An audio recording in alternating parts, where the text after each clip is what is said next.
Happy weekend from Fextralife. If you've been too busy to keep up on the latest in the games we cover, or are looking for a refresher, we've got your back. Let's take a look at the comings and goings across the Fextralife Wiki Network. Moving like a soldier. The first piece of DLC for PS4 exclusive Nioh, titled Dragon of the North, is now available for players on the PlayStation Store. The new DLC brings with it new missions, enemies, bosses, guardian spirits, and more in a story that explores more figures from historical Japan. In addition, the DLC release was also accompanied by a free patch for everyone that brought most notably with it the game's PvP mode, which can be accessed via the Torii Gate. The patch brought the following, among others: the Dragon of the North content, PvP mode, expanded functionality, adjusted game balance, various bug fixes, new skins for the female NPCs, and the ability to equip 2 guardian spirits. Additionally, not listed in the English notes were a variety of changes to the base game, such as change in reader costs for leveling. For the full list of changes, see the patches page on the wiki. The DLC can be bought on its own for $9.99 or obtained as part of the game's $24.99 season pass. Settling down for some PvP and some new samurai goodness? Let us know what you think of the new content in the comments. Also releasing this week was the first DLC for Square Enix and Platinum Games' hit action RPG Nier Automata. Obtusely titled 3C3C1D11944097, it is available on the PlayStation Store and Steam for download at $13.99. In the DLC, players will be able to unlock new outfits for the game's playable android characters, inspired by the past game in the series. You'll be able to earn outfits for 2B, 9S, and A2, and to unlock them, you'll have to complete a series of challenges and Coliseum battles. The outfits are the final reward for the 3 different Coliseums you find in the world. Additionally, there are a few new things you can do and earn with the new DLC. As you complete new challenges and quests, you'll earn new items. So get in there and do some battle in the name of fashion. ZeniMax Online has released the next in a series of videos that give players a brief tour of some of the new locations that are going to be explored in Morrowind, their upcoming expansion to the Elder Scrolls Online. This guided tour gave you a look at the dwarven ruins you'll be exploring in Vardenfell. Your tour guide for the excursion is the assassin Nioh Virian, and in the video she gives you an overview of what the dwarven ruins in the landmass will contain. There will be deadly passages with abandoned ruins but will hold some promising loot for players. The Elder Scrolls Online Morrowind is in closed beta right now on the public test server and will be the largest piece of expansion content to date for the popular MMO. In addition to the new locations, it brings a new class, the Warden, new dungeons, sets, PvP battlegrounds, and a ton more. It's set to release June 6th for the PS4, Xbox One, and PC. Focus Home Interactive and Deck 13 have released a new behind-the-scenes video for The Surge. The video features some gameplay footage and some insightful FaceTime with the members of the development team.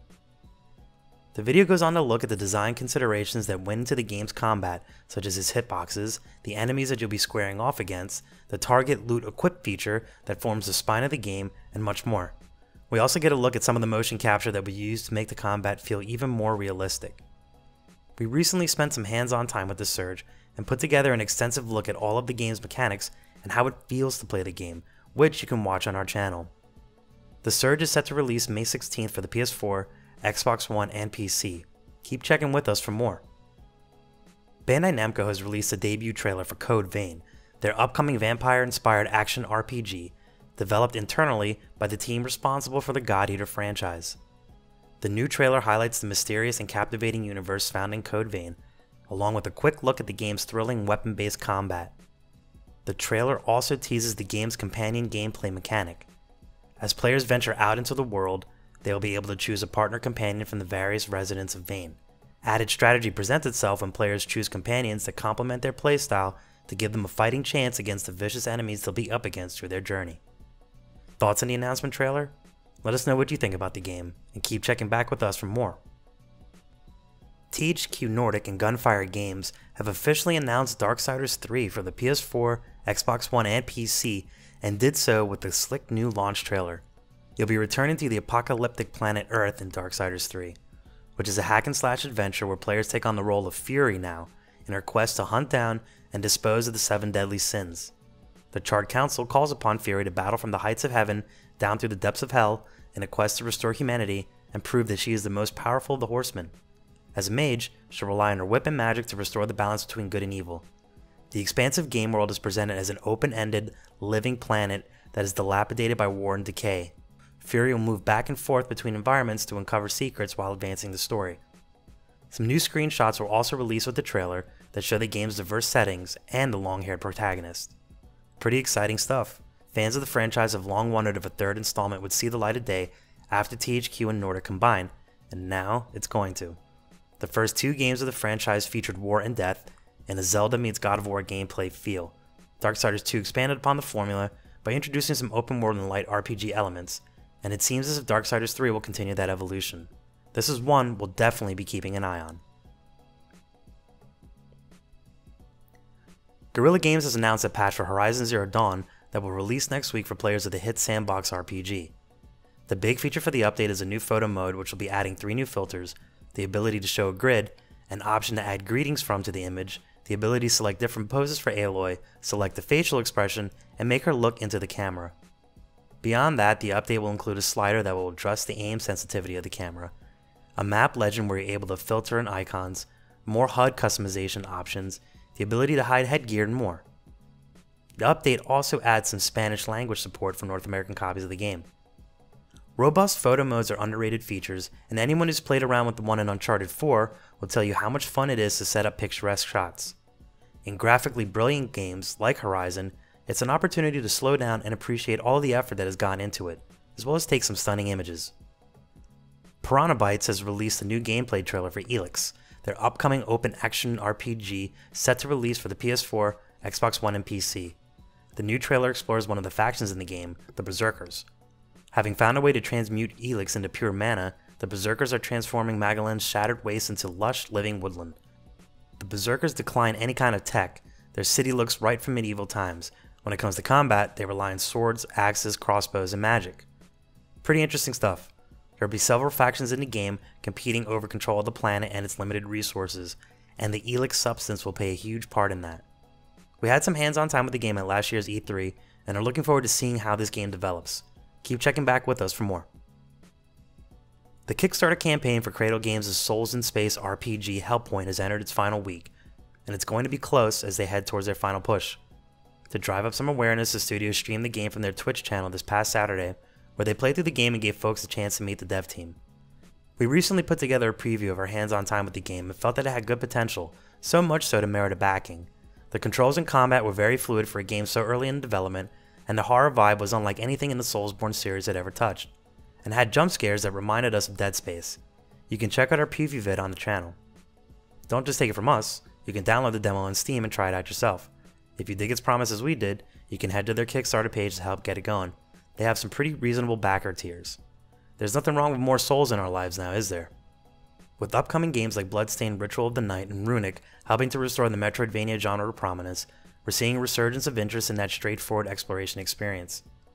Dead Cells is a new entry in that genre, but with its own twist. The roguelike genre staple of permadeath that raises the stakes.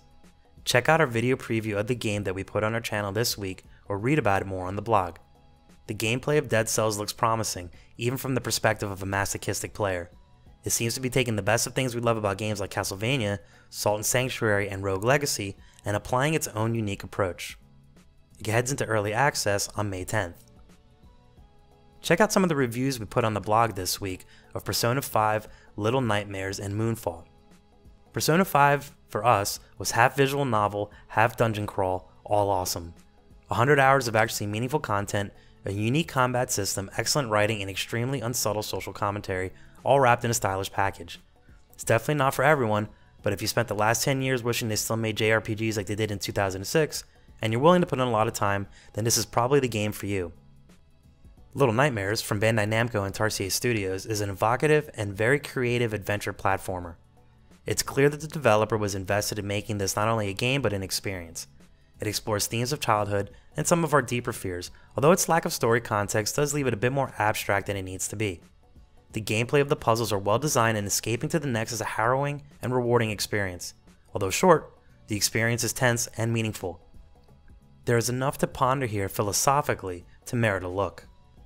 Moonfall, overall, is a hack and slash game with basic combat and exploration and some simplistic RPG elements.